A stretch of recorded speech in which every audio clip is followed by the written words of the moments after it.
The Pacific Islands are renowned for their sun-drenched beaches and lush interiors, but there is so much more to them than just physical beauty. Hola! I'm going behind the picture postcard imagery to explore the incredibly diverse nations that lie in the world's greatest ocean. Join me as I meet the people and revel in the cultures of the Pacific.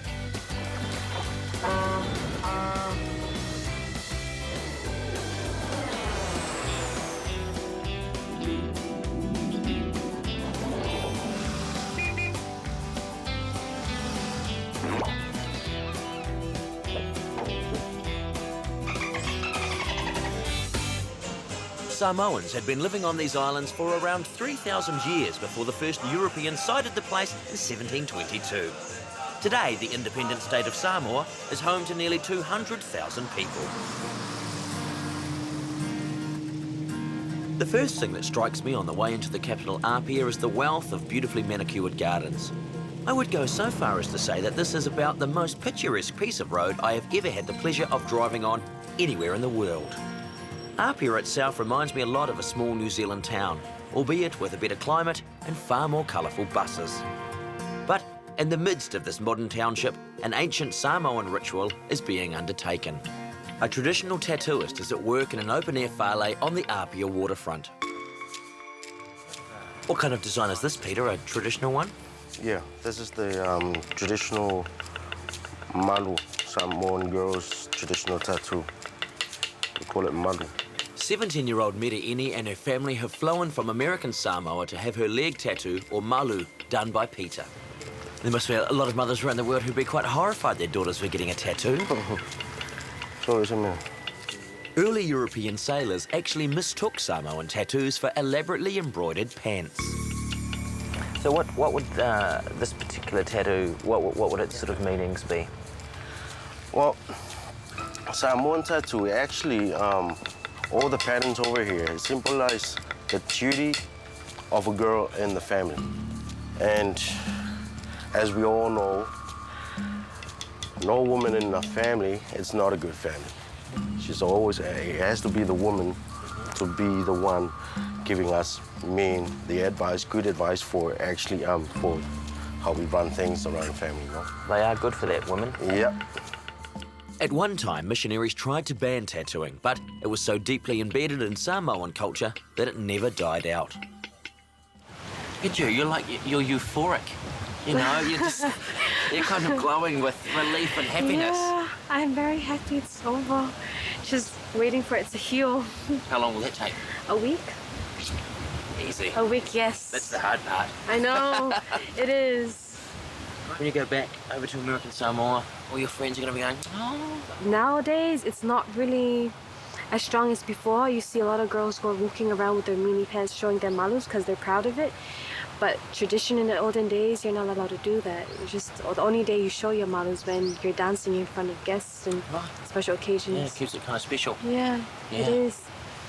All right, well, I think we should probably let you go and sit down. Yes. Oh, you probably won't want to sit down. I don't know if I'd be in that state of euphoria if someone had been tapping away at me for 4 hours. I'd probably be kind of going, but then I'm not probably as strong as a beautiful Samoan woman. I'm a chubby white guy.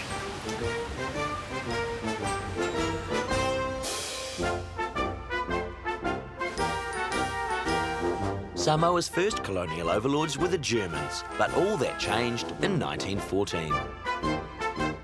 When the First World War broke out in Europe, Britain requested that New Zealand seize German Samoa as a great and urgent imperial service. When 1,350-odd New Zealand troops landed here in Apia, there was nary a shot fired. In fact, there's not even a description of anything as unsightly or unseemly as a vigorous discussion ensuing. It was a relatively inauspicious start to what would become a very troubled relationship. New Zealand's colonial rule soon infuriated locals so much that they formed an opposition group called the Mau. On Saturday, the 29th of December 1929, the non-violent Mau movement organised a peaceful protest march. New Zealand soldiers tried to arrest a marcher, a fracas ensued, someone panicked and shots were fired. One soldier and 11 Samoans were killed, including the head of the Mau movement. The day became known as Black Saturday. This is the only memorial that I can find to the events of that terrible day, and it's not where you would expect it to be, at the scene. It's, well, some distance away here beside a busy road on the outskirts of Apia, and it's the grave of Te Pō Tamasese Lealofi III. And you have to wonder, why is there no plaque at the actual scene, at the location of this terrible event? Maybe, I guess, people have chosen not to commemorate it in that way and simply to move on. Sorry, Samoa.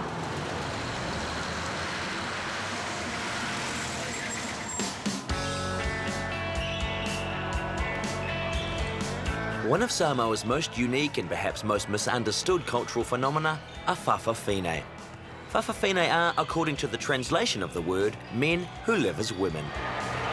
How does someone become a whawhawhine? Is it chosen by you, for you? You know, is it a conscious decision, or is it just something that happens? It's not a club if you're asking me how somebody becomes a whawhawhine. No. Whawhawhine is who you are. You know, all these myths about being a whawhawhine, you are out of a family of boys, you were selected to be the take up on the female role. No, it's who you are born that way. It's like we are part of culture and society in Samoa. You know, some families, it is considered a blessing in some families to have whawhawhine, because whawhawhines can do the best of both worlds. Whawhawhines are known to be caregivers. You know, it's as I see it, I came back. I used to live in New Zealand and Australia for 20 years. And I came back thinking, oh my gosh, I wonder how it's going to be like. But when I got back home, everything, I felt like I was home. I felt comfortable who I was. I felt, you know, accepted in society. The Samoan Prime Minister recently stated that whawhawhine are glorious miracles of God. Some of them can also put on a glorious drag show, which is no different from any drag show I've ever seen. Garishly entertaining with a lot of lip-syncing and sexual innuendo. Good fun had by all, including those people picked out for ritual humiliation.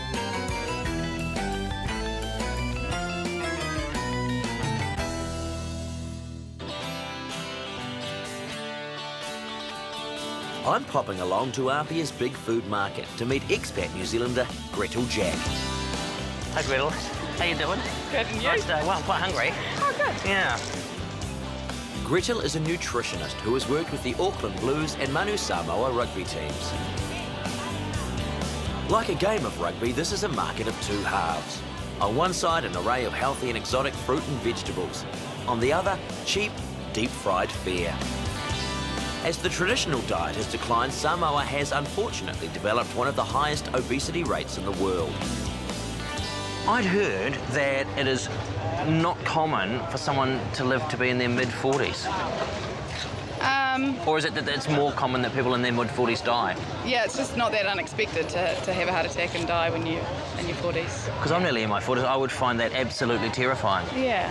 Is there like any sort of campaigns saying to people, hey, look, you know, let's face it, we're killing ourselves with food? Yeah, it's starting to happen. It's definitely on the radar of the health people. On my radar. Yeah. It's a long process of education and behaviour change. It's not easy anywhere. No, I mean, you've only got to look at, you know, the first world countries, supposedly. People sitting down with, you know, enormous sort of big fried meals in New Zealand. I've done it. I may even do it later on this afternoon. How can it be that something like tinned corned beef can become a cultural delicacy? Well, I think we're all wired for fat and sugar and easy calories, and I think the corned beef was pushed pretty hard, but like the mutton flaps and other things from New Zealand. And, you know, it's oddly tasty, but not that good for you. Not really, no. Especially when you compare it to the traditional diet of the people here. For thousands of years, it's been plant-based and lean protein, free-range chickens, fish, lots of seaweed, marine protein, and all this wonderful slow-release root vegetables, fresh fruit.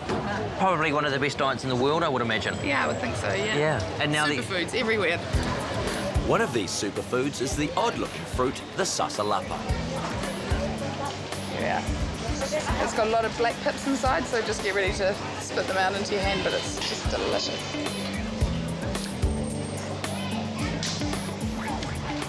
That is delicious. I think this is without a doubt the juiciest and tastiest fruit I've ever had the pleasure of throwing into my face hole. And it's a superfood packed with vitamin C and other goodies. I was at an age where I didn't think I could be surprised by a fruit. And I'm absolutely astounded. As Gretel says, that carries flavour, so I might just have to sample one of the flavourful, fatty market dishes. Chicken and fish? Yeah. I'll take that one. $8? Yeah. I have a feeling he's going to make that hot by re-deep frying it. Yeah. This actually just, it really does get better and better.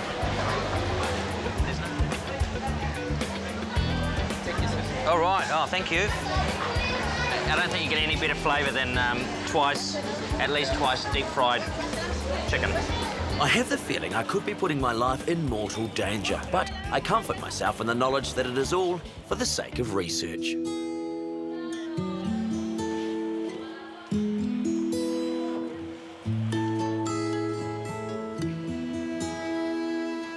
A rather pleasant hour-long ferry ride takes me from Upolu to the other major island of Savaii. Savaii is the larger island, but it has a lot less people.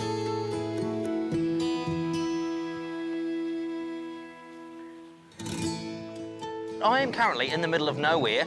Look at this berm, immaculately manicured, next to a road that is also in a state of very good repair. You have to know that a country is doing something pretty phenomenal when you stop and you go, good berm, great road. Good work, Samoa.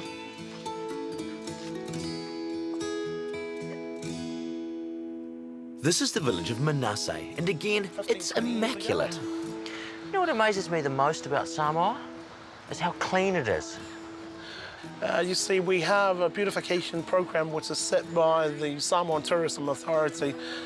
I think it's probably one of the greatest schemes that a country has ever done.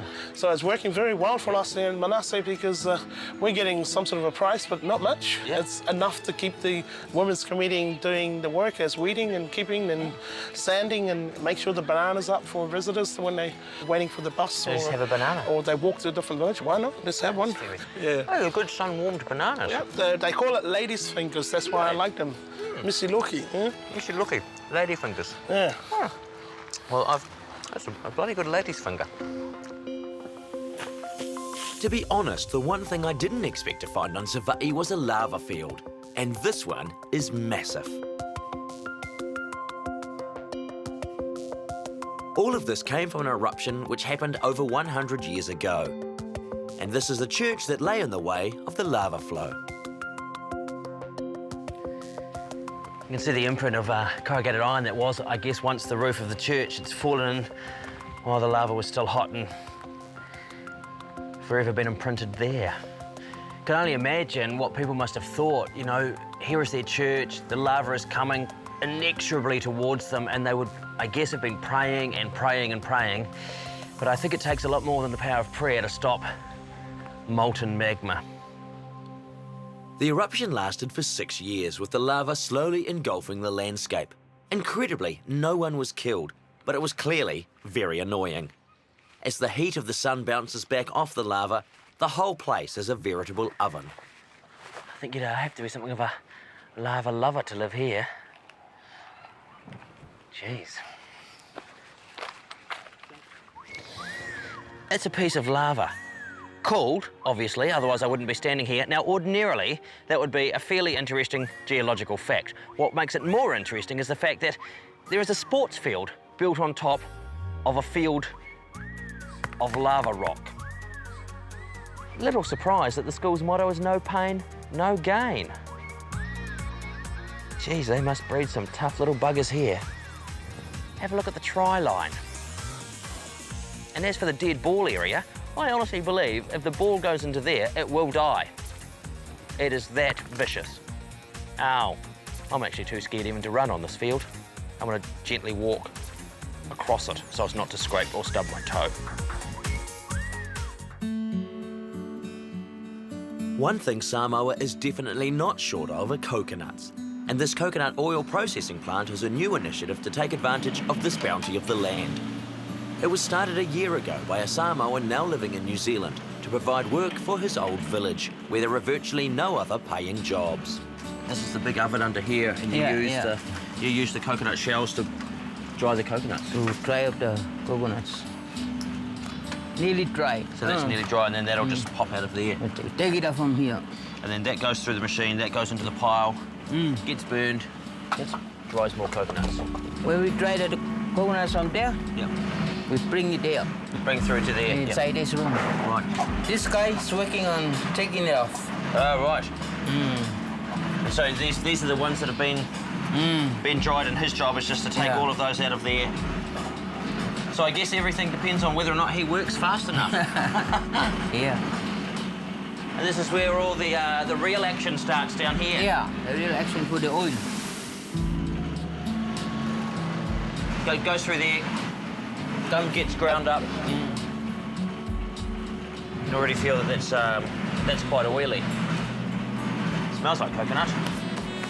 For each coconut they deliver to the plant, locals get the equivalent of 4 US cents. This oil will be sold and is used in cosmetics, medicine, and for cooking. 100 coconuts, how much oil might come out of those? 4 or 5 liters. 4 or 5 litres out of 100 coconuts. That's a lot of oil. Can I taste the oil? Yeah.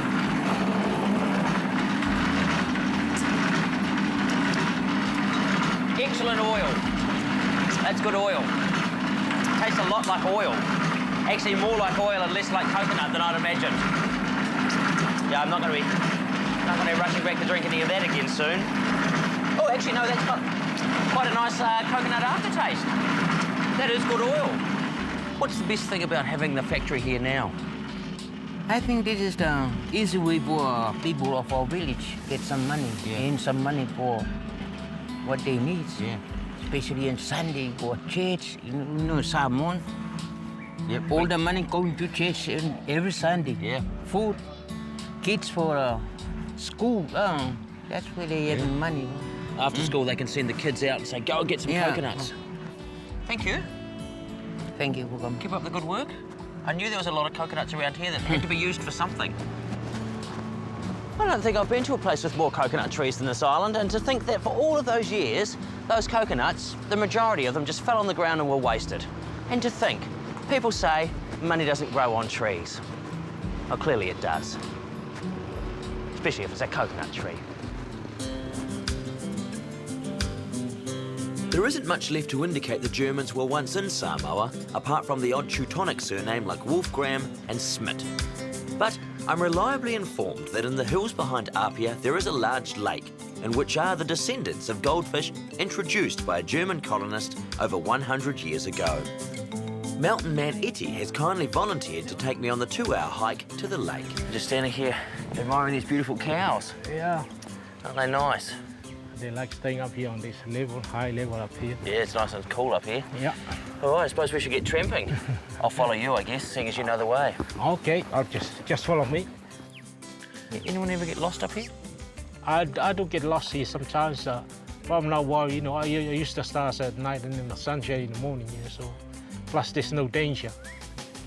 Easy to survive in the bush in Samoa? No problem with it.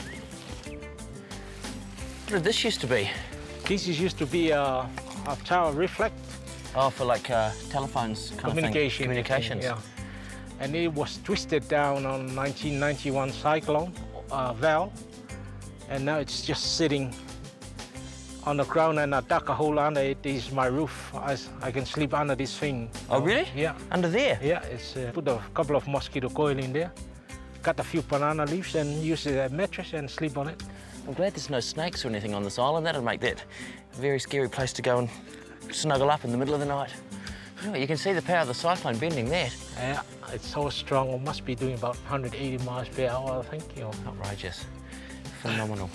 What else? Wouldn't have wanted to be up here in a storm. No, You would have been blown all the way to Tonga. You don't want to get caught on a strong wind up here. No. That's why you need to hide under there.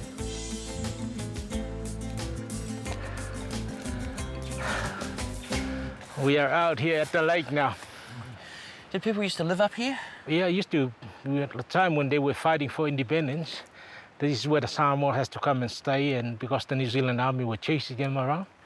And the guy that was staying up here during the weekend, and he's from Chairman, he bringing in cold fish.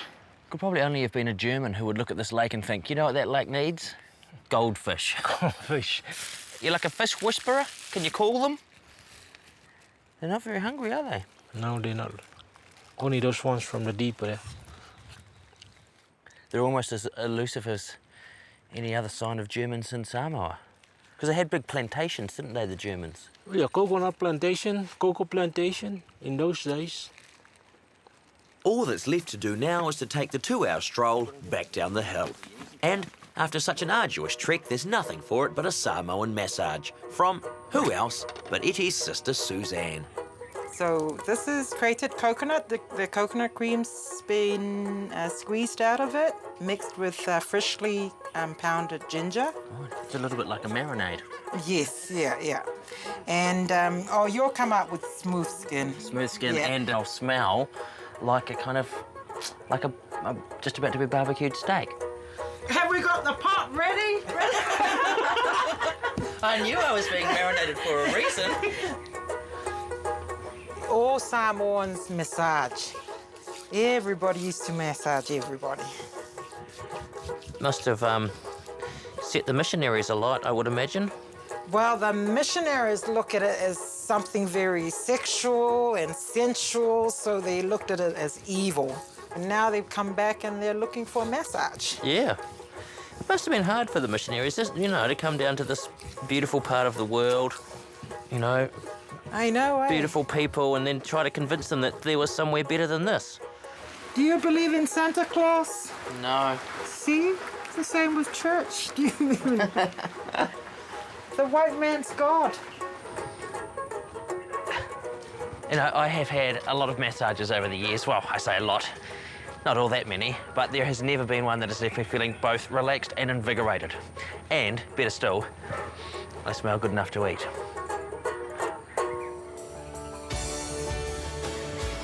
Before I came to Samoa, I have to confess I knew virtually nothing about the place. And I was absolutely staggered at its beauty. And I'm not just talking about its natural beauty. There are plenty of places that are naturally beautiful, but I don't think I've ever been to a place that is so immaculately manicured. And there's an enormous sense of pride as you go through every village. And I think that pride is worn not only in the villages, but in the very people themselves. They have a very strong, very resilient culture that has stood the test of time, and they wear it very easily. Whawhatai, Samoa. Whawhatai. I don't know if I said it right, but I said it twice.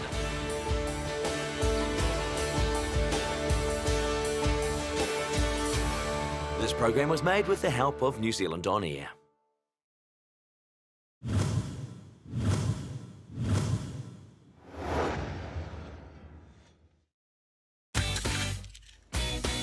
The Pacific Islands are renowned for their sun-drenched beaches and lush interiors, but there is so much more to them than just physical beauty. Hula! I'm going behind the picture postcard imagery to explore the incredibly diverse nations that lie in the world's greatest ocean. Join me as I meet the people and revel in the cultures of the Pacific.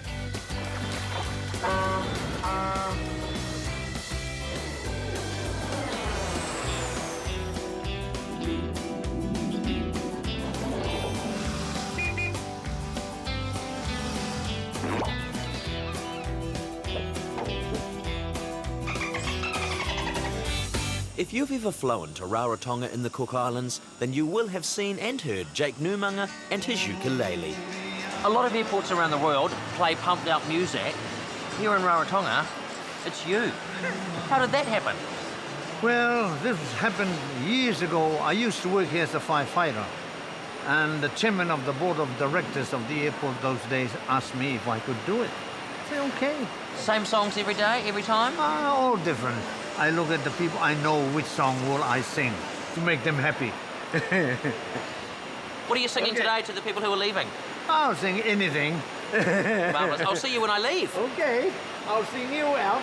Bye-bye. Yes, just take it easy, don't rush into the sun. I've actually been to Rarotonga before on what was a very pleasant holiday. But this time I'm going exploring on my bike. It's an electric bike because I'm not very energetic. Captain James Cook originally named these isles the Hervey Islands, but a Russian naval chart renamed them in Cook's honour and the label stuck. Cook never actually found Rarotonga, which is odd as it is the biggest of the Cook Islands islands. But the missionaries certainly found the place. This is one of 5 limestone and coral churches that were built in the early 1800s. And the thing I like the most about this one is that the blocks of limestone were mined from about 2 kilometres away, and they were hand-passed along a long line of people eventually arriving here, where they've sat for the last couple of 100 years. And I imagine being utilised very well every Sunday. People still flocking in even after all this time. One thing the Cook Islands are renowned for is their distinctive drumming, and I have an appointment with drum teacher John Jonathan. Bravo, John. Kia ora. Kia ora. John, it wasn't hard to find your place. You could hear it from all the way down the road. Thank you very much. What have you got going on there? Well, this is a typical set of drums that you would find in the Cook Islands, which is unique to the Cook Islands. You could divide it up into 2 sections. The skin drums, or proper drums, and then on the other side that you see the wooden drums.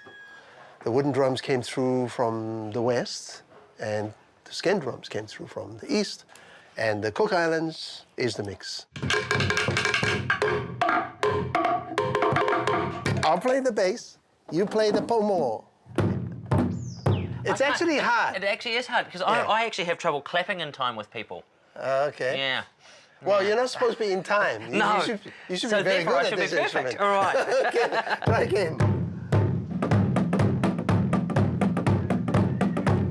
All right. It's interesting then, if this is sort of the place where New Zealand Maoris set off from, there's no tradition of drumming. We know that most canoes that sailed to New Zealand, this was the last spot where they left from. I understand at one point of its history, there was a tree that was carved out somewhere in New Zealand. So there's no reason why they could not have had this. I don't know. Maybe the troublemakers were playing drums on board.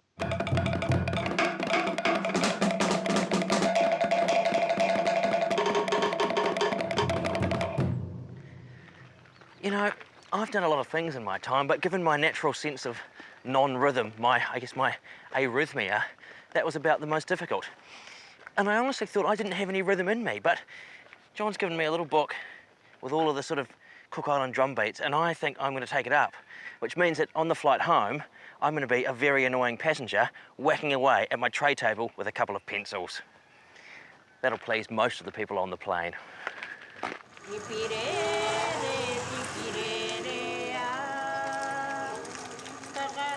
One thought that struck me at the airport was, who makes all of those flower leis, or A's as they call them here, for the visitors?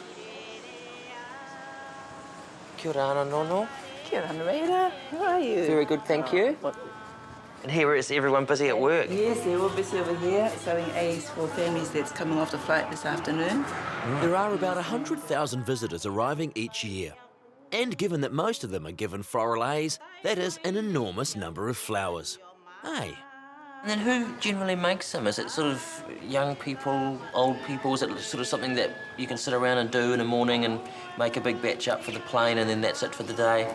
I think mostly like old people, you know. Yes, old people that's just to pass the time away, you know, like what we're doing and I bet they have a bit of a gossip, don't they? Oh, of course. I know the secrets of women. Kia ora, Black. Kia ora, mate. How are you? Come through, come through. Oh, well, that shut with a rear sound. Permanently done Yeah. it. Awkward. Well, you're not going back. They say that idle hands are the devil's playground, so in Rarotonga's prison they like to keep their inmates' fingers busy. Which is why the prisoners here have a tradition of making excellent ukuleles.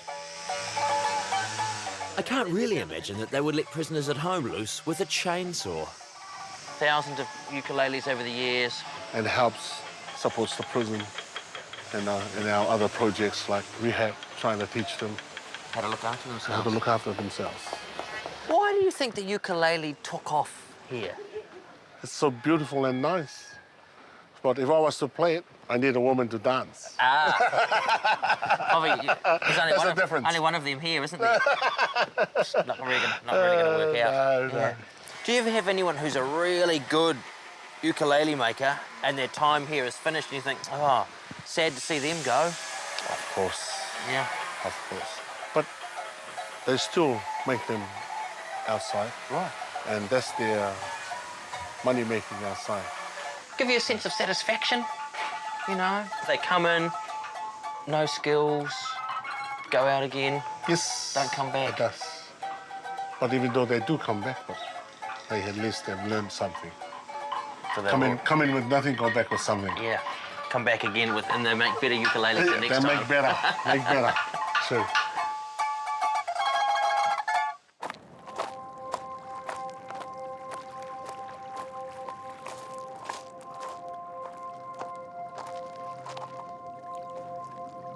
This is without doubt one of the most beautiful bays in the world, and it is, according to legend, the place where the canoes full of the people who would become New Zealand Maori set off from. It's hard to imagine what their thought process must have been. Did they look around and think, yeah, nah, it's probably somewhere better, over the horizon? And they sailed away from here and they ended up in places like Taranui or Wainui-a-Mata. Perfectly wonderful places, but let's be fair, they're not like this.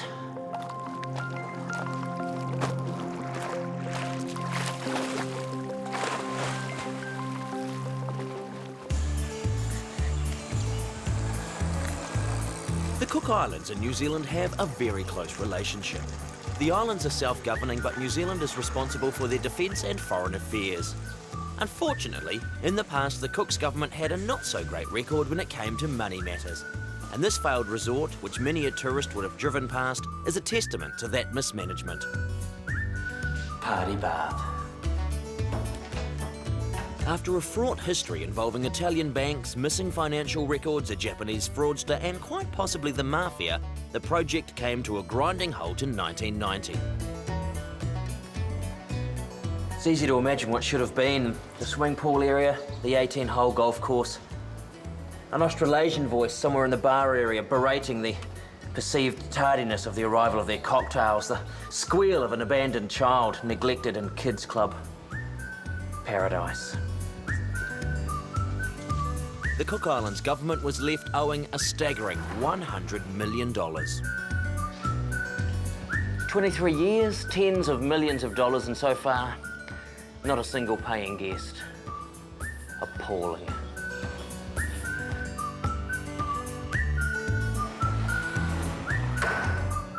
Nowadays, nearly everyone lives by the coast in Rarotonga. But in pre-European times, locals lived in hilltop villages to defend themselves from other tribes. I'm heading inland and upwards to the Aorangi Highland Paradise Village.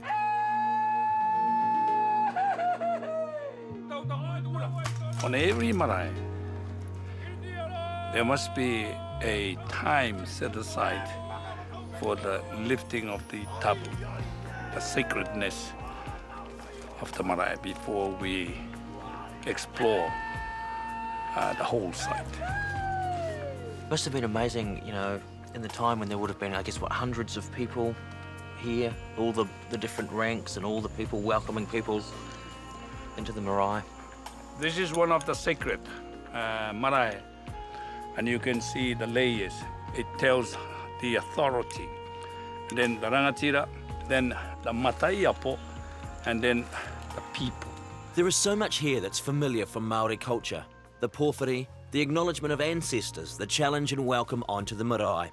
They even use the same words, well, such as marae and tapu. These are beautiful carvings, aren't they? They still have their genitals on. Well, because often our missionaries chop them off. Throughout Polynesia, they carve that part of the body. Yeah. Because you see a lot of them, you know, in museums and things like that, and they've been censored. Well, some of the missionaries believe just to leave as it is. Yeah, good for them. And this piece of rock is called the guilty stone. It was once used for executions. It's the guilty. If you misbehave, then your punishment is to be killed. Right. See, it's very sharp. Yeah, that is sharp. They said because so many been killed up there, and then the running of the blood make a hole. Crikey. Yeah. And that would be quite heavy, I would think. Oh, it's heavy. 2 to 3 people to lift. Right. I thought I can when I tried. Oh no. Oh, I can't lift. It's too heavy. That's good. Glad there's only you here. If I misbehave, I'll have time to run away before you go and get the others. I'll be gone. I'll be down the hill on my bike. Thankfully, the Rarotongans don't use the guilty stone quite so much these days.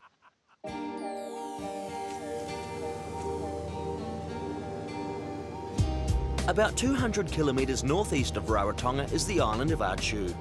Physically, Achu is very different from Rarotonga. It's a raised volcanic island with cliffs of fossilised coral, all surrounded by a coral reef. And this is Roger Malcolm, an ex-scientist who married an Achuian and moved here about 30 years ago. What an excellent service. Feel like the Queen. Oh, well said. You saw those grey cliffs as you flew in? Mm-hmm. Yeah, that's fossil coral. It's right. The old coral reef lifted up out of the sea. And so, essentially, the edge of the reef is right there? Yes. And that drops off to how deep? It's 4,000 metres. Right. We're just a little pimple that comes off the sea floor. Yeah, I mean, look at the size of that wave there. They get bigger. In storms, the waves are over the top of this cliff here. Right. Come up and have a good close look at it, and you can see the coral shapes in the rock. Here's a good example just here. So you can see by living on this island, just by looking at our rocks, we learn a lot about sea level changes, ice ages, and warm periods. You can imagine that this would all been underwater 120,000 years ago. So it would have had quite a big lagoon area. Oh yes, there's a big lagoon area here, and you'll see the coral formations that once stood up in the middle of the lagoon, in amongst the trees. And you'll notice that the vegetation is pretty pristine too. That's because, well, you can't get in there. Yeah, I don't think I'd want to spend a sunny afternoon strolling through there.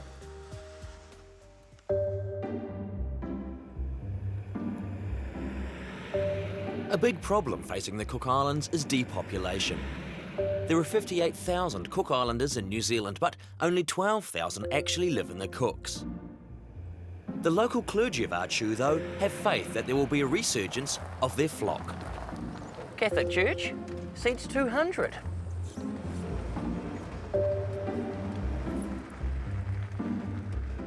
Seventh-day Adventists seat 421, including the minister.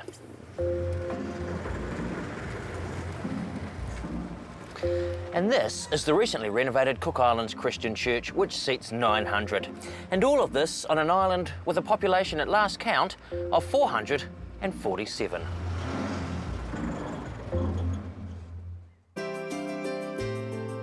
Achu used to be called Enuamanu, the land of birds, and this is Birdman George.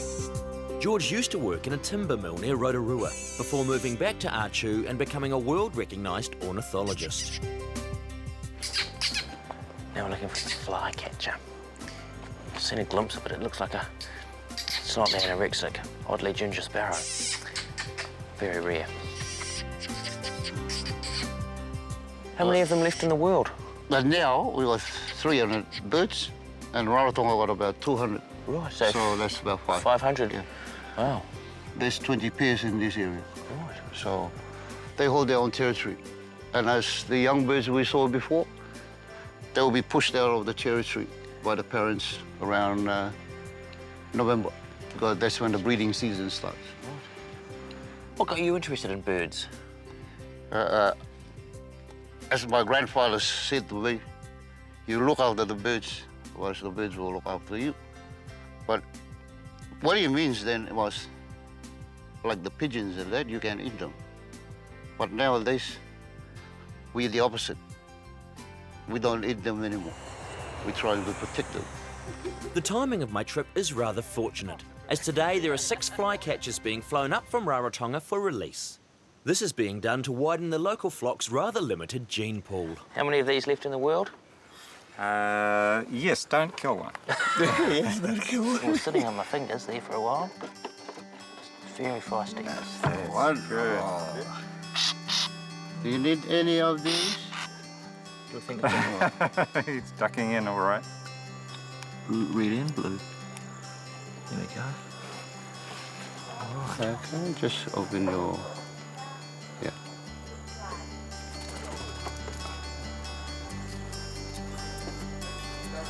And there they go, released. What a wonderful feeling. They had a, well, I'm not going to say it was a scenic flight, but they had a flight, no in-flight meal, very little entertainment, and they arrived here into this lovely paradise where they can go and stop a whole lot of inbreeding. Yeah. I think it's already well underway. It is. We are not early. After a hard day helping the local fauna, we've earned a rest. So it's off to a tumanu, a sort of bush beer club or school unique to Achu. The drink of choice is brewed from fruit a few days before a session.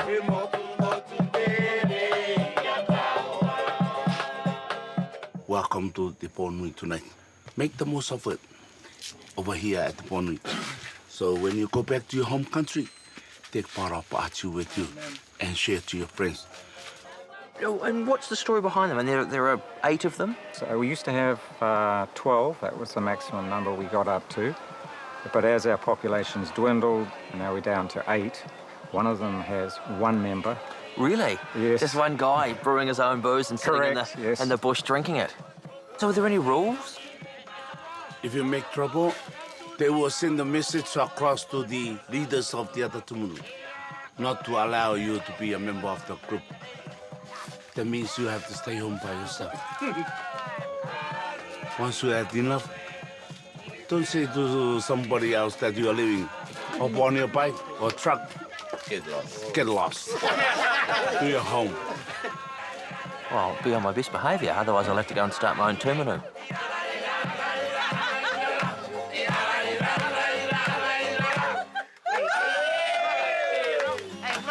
You know the meaning of that song?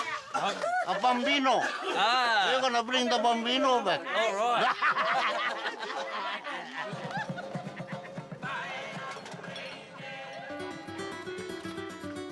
As well as birds, Achu is also known for its vast cave system.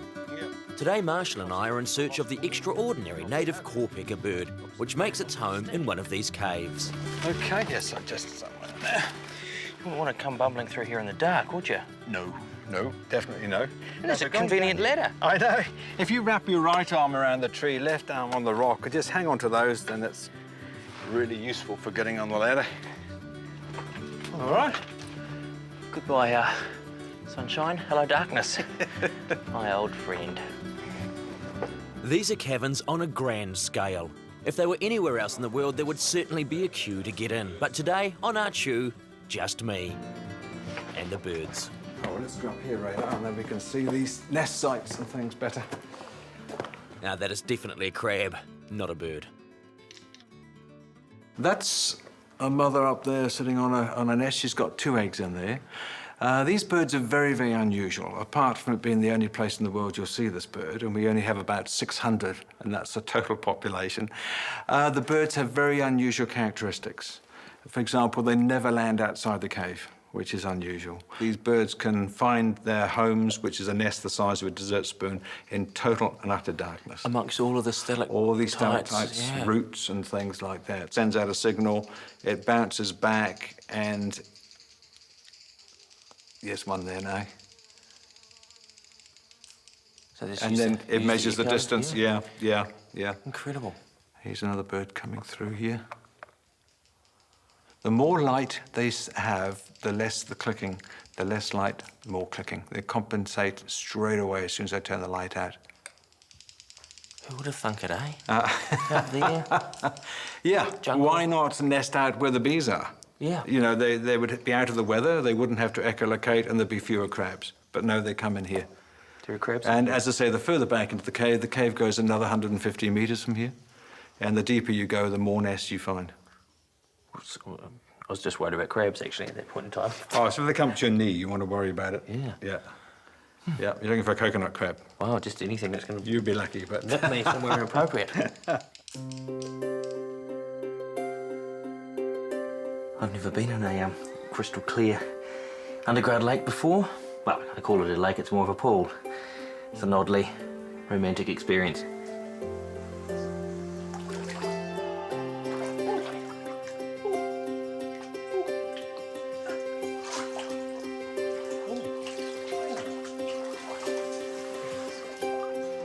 You know, when I came to the Cook Islands, I thought, well, I've been to Rarotonga, I've pretty much seen it all, but who would have thought that over here on Archu, you would have this absolute wonder of nature. I think this has been, without a doubt, the highlight of my trip. This island. And now here I am, in a lovely pool, 10 metres underground, with some candles and the buzzing of a solitary fly. Doesn't get much better than that. I really hope there are no crabs in this water.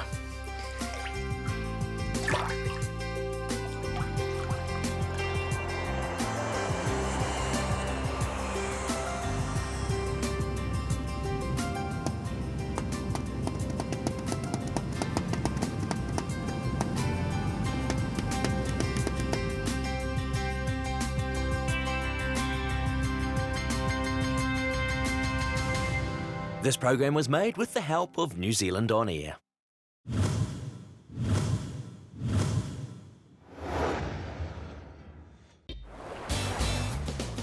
The Pacific Islands are renowned for their sun-drenched beaches and lush interiors. Hola! But there is so much more to them than just physical beauty. I'm going behind the picture postcard imagery to explore the incredibly diverse nations that lie in the world's largest ocean. Join me as I meet the people and revel in the cultures of the Pacific.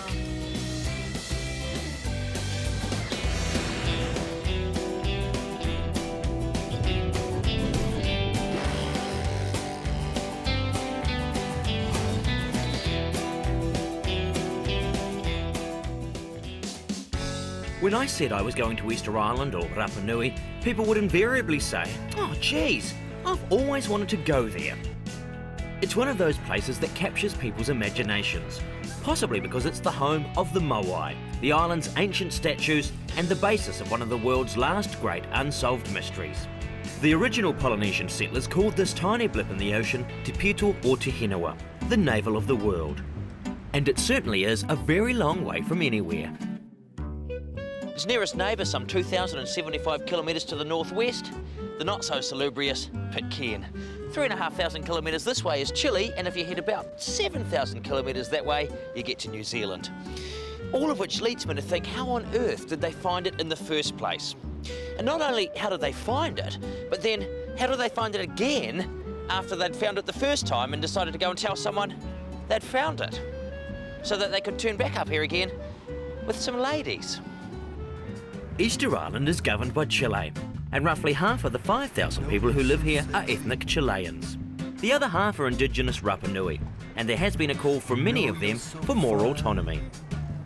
There is only one settlement, the little seaside town of Hangaroa, which has a surprisingly good surf break. I haven't got time for that though, because I'm off to meet local guide Alvaro Atan, who is going to introduce me to Rapa Nui's star attraction, the Moai.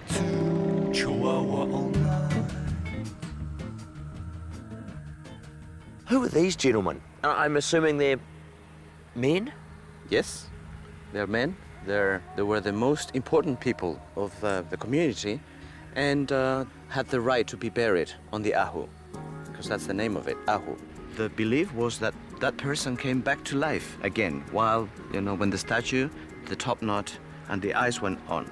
It was the spirit of this ancestor, coming alive and projecting mana. There's something about seeing them in postcards or on the television, but when you're actually standing here, there's something sort of quite powerful about them. Have they been standing like that the whole time, or did some of them fall down? No. Before 1956, all the statues were down. In 1956, Thor Heyerdahl came on a Norwegian archaeological expedition. My grandfather was the mayor back then. Thor Heyerdahl asked my grandfather, he said, "Pedro, would you be able to stand up a statue as they did in the old times?" And he said, "Okay, give me 18 days. And he did it. So this is the one that your grandfather stood up? That's right, that's a one. Not really much to see.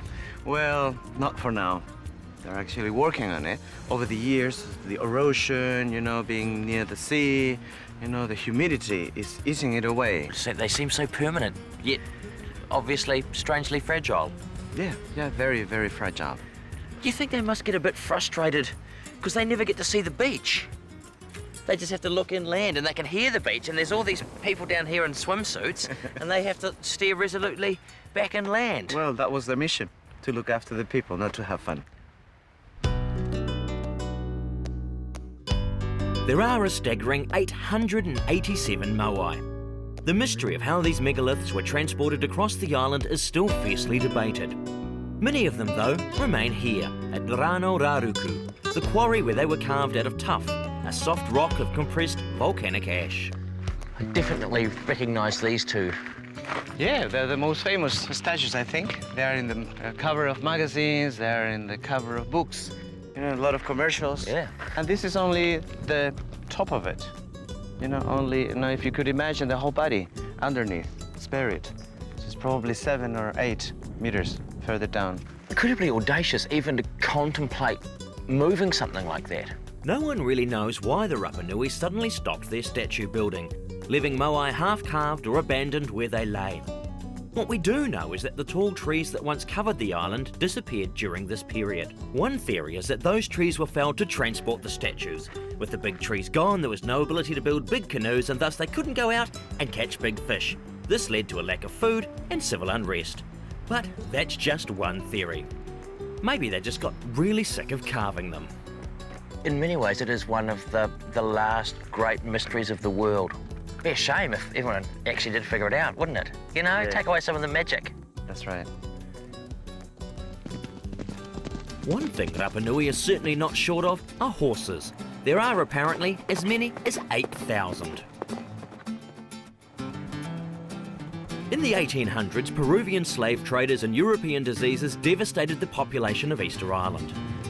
At one stage, there were only 111 Rapa Nui left alive. Of them, only 35 had any descendants. Incredibly, the population recovered, and the island's annual Te Pāti festival is evidence of the society's continued revival. This rehearsal in the school hall is for one of the festival's bigger dance numbers. Te Pāti features ancient cultural and sporting events and seems to occupy most of the island's residents. And with this many people involved in performing, you do have to wonder if anyone's going to be left to be in the audience. One of the Te Pāti Festival's main events is a competition of male skill, strength and stamina. Who competes? People like Te Rai Atan. Yorana. There. Heavy? Yes, very heavy. You try. Yeah. Oh. that is slightly heavier than I anticipated. Right. Oh. Now run. This is for training. It's actually a triathlon where he had to go around the Ranoraraku crater. You know, he had to swim across the lake. You know, then he has to pick up 2 banana heads. So he'll have to put that on his neck and run around the volcano 1 lap. Right. Then he's gonna drop it. Yep. And then he's gonna go 1 more lap. The first one is the winner. Right. How many events will you compete in? En 22. 22. 22. 22? 22. Far out. So, triathlon, triatlón, rafting, duatlón, después vaca ama también. With the contest including events such as papermaking, sculpting, swimming, dancing and ritual chanting, the winner has to be a real all-rounder. In some ways, so you're competing to become like the Superman, a man who can do everything. And with the competition beginning tomorrow, one thing Te Rai still has to do is finish his raft. So I should probably leave him to it. In the early 1990s, the movie Rapa Nui was filmed here on Rapa Nui, or Easter Island. They still screen it here on a regular basis. But the best thing about it won't be found in the cinema. I'm off with Michelle to look for one of its lasting legacies. When people ask where are you from and you say Easter Island, what do they say? First, where is that? Where do you live? So we said South Pacific Ocean. So, South Pacific. Near Tahiti. Near Tahiti. Yeah, okay. But also they say, oh, and what do you do here? Nothing to do. Yeah. Yeah, good. Stay where you are. I stay where I am. What are we going to see down here? Something special from East Island. On the Pacific Ocean, this is the best visibility. It's that because it's a low density of plankton. He's not wrong. The water is so ridiculously clear that I feel like I'm soaring through the air above the surface of an alien world. Even though I knew it was here, it was still a little startling to come across this statue, a replica from the film nestled on the seabed. Happening upon it makes me feel a little bit like an underwater Indiana Jones.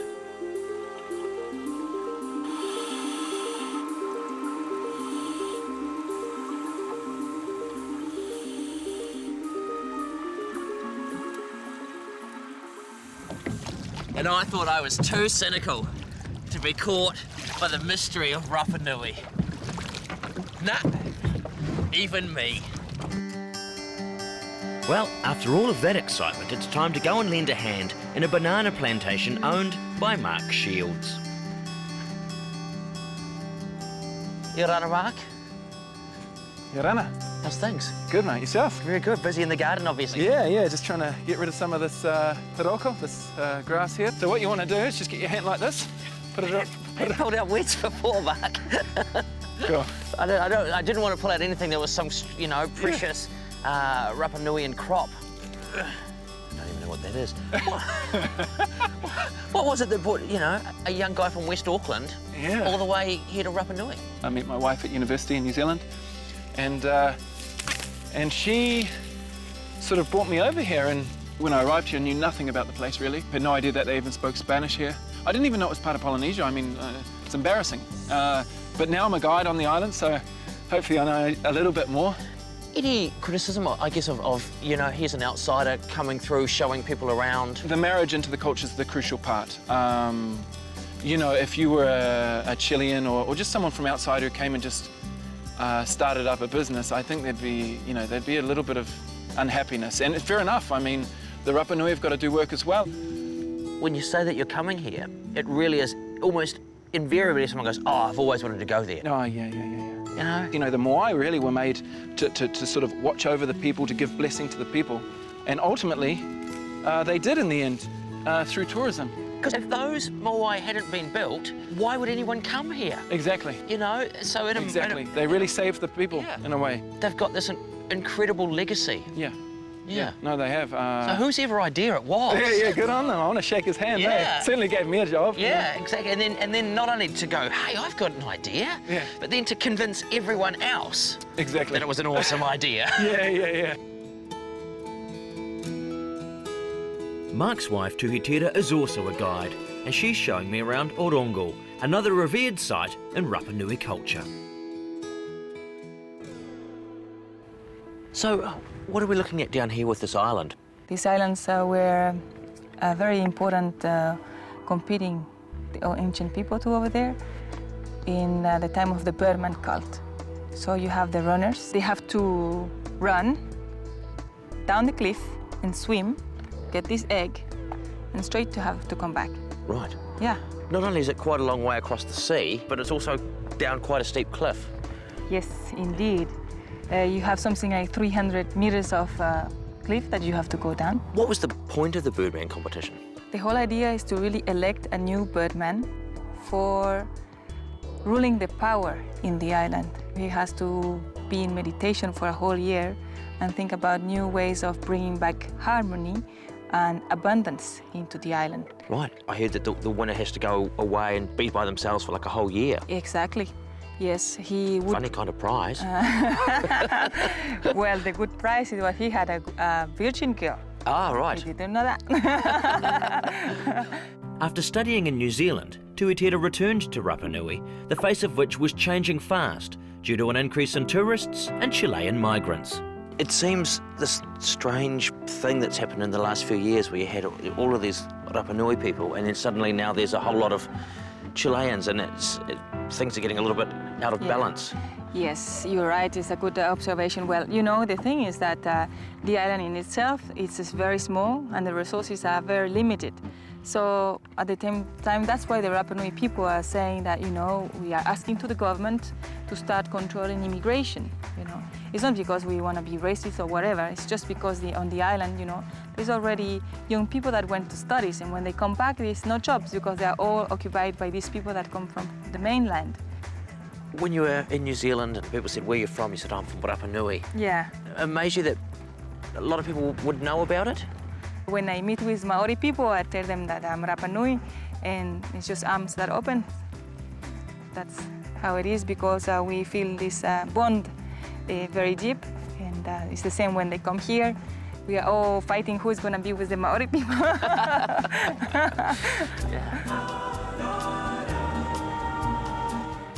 In the 1970s, a compound was discovered in the soil here which they called rapamycin. Proved useful as an antifungal, but particularly effective at preventing the rejection of organ transplants. But recently, some bright spark decided to feed it to some middle-aged mice who went on to live an unusually long time. So it seems it may have quite effective anti-aging properties. So I suppose you could say that while the island doesn't contain the mythical fountain of youth, it may well contain a mountain of youth. Oh, look at that. I feel younger already.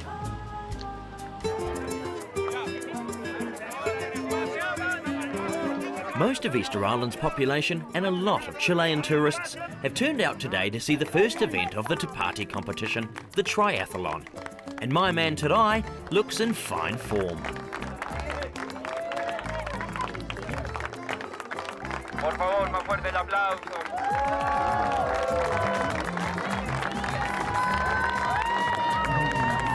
Today has just started what is going to be quite a gruelling ordeal, a bit of a paddle and then a run around what is quite an awkward distance. Sort of about 1,500 metres, like a middle distance. Always thought middle distance runners were a bit masochistic. This is even worse because not only do you have to run 1,500 metres, you've got to do it with bananas wearing what appears to be quite a chafy rope thong. Make a great Olympic sport, better than beach volleyball. And then once they've done that, they've got to paddle all the way back across the lake again. Awesome. Little wonder they're so buff. I'm exhausted just standing here in the heat, watching. Very hard? Yes, very hard. Very hard? Yeah. What point was the hardest? Over there. Oh, the running up the hill. Yeah, that's pretty hard. But now, very popular with the ladies. Makes it all worthwhile. Awesome. After a bit of a raft malfunction, Tarai finished at the rear of the field, but he does have 21 other events to go.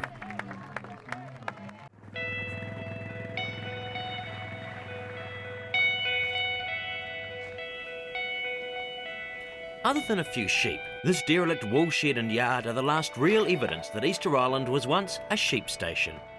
Chile claimed Easter Island in 1888 and promptly leased it out to a Scottish wool company. So for the people who were living here, what happened to them? They got shifted to town, to Hangaroa. Right.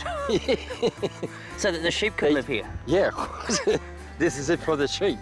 The owners of the station built a fence to keep the sheep in and the Rapa Nui out of their traditional land. And to make sure they stayed out, the fence was patrolled by armed guards. And they had guns. And we're not allowed to go anywhere else. That was it, you know, put in Hangaroa. And boy, that's it, that's you. You're not allowed to come across. And then people start asking, but I want to go fishing on that side. No, you're not allowed to go anymore. You have to ask permissions, and sometime during the summer season, we have to come all the way from Hangaroa down here to get water, you know, and wash the clothing and so on. Or the people from Moeroa go to the volcano, you know, up the top there. There was no water anywhere because the area where they used to get water, it's been taken over by this sheep farm. So there was, you know, water for sheep, but not for people. It's very Scottish, isn't it? Yes.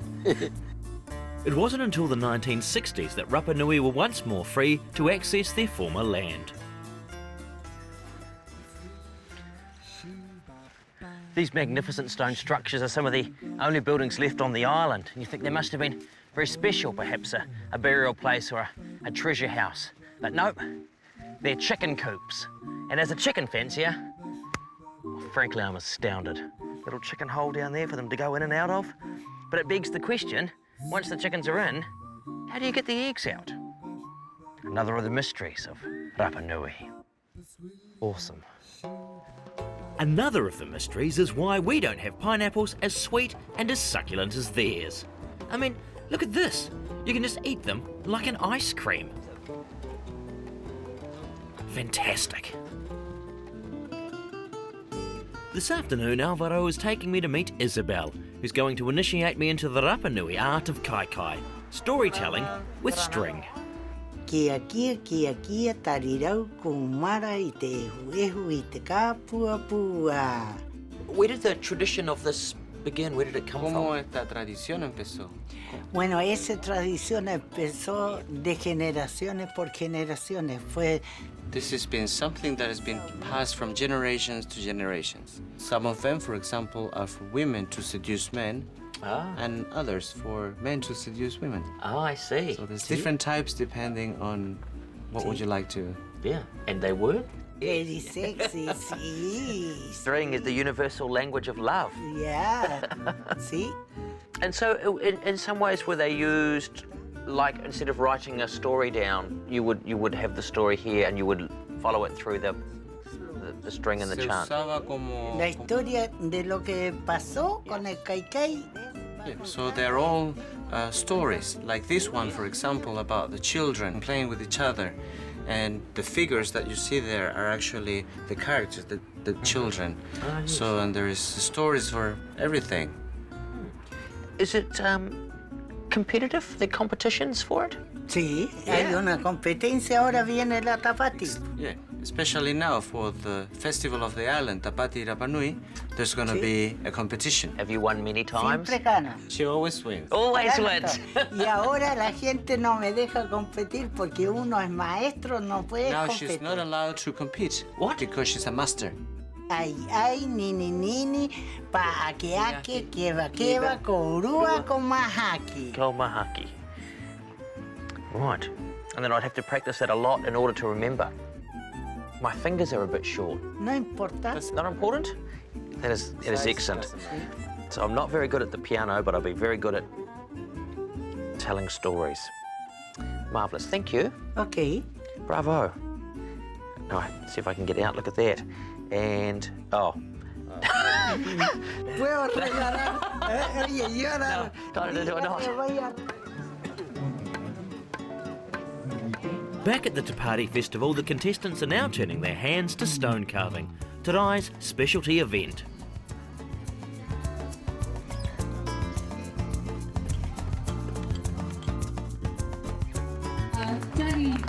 And it's a victory this time. And after all 22 events, Tarai ended up coming second overall. Although the island is administered by Chile, Rapa Nui feels distinctly Polynesian. In many ways, I think it's best summed up as being a cross between Rarotonga and Ruatoria. Ah, Rapa Nui, land of mystery. For many people, the mystery lies in the past, but I think for me, leaving now, the real mystery is the future. Will the people of Rapa Nui get their autonomy to be able to say who comes here, for how long, how much growth can we tolerate? I guess only time will tell. For me, my time here, though, has been absolutely intriguing. Maururu, Rapa Nui, I orana. I orana. That means hello, welcome, goodbye. All right. All those people who pay all that money for gymnasiums, you could just do this.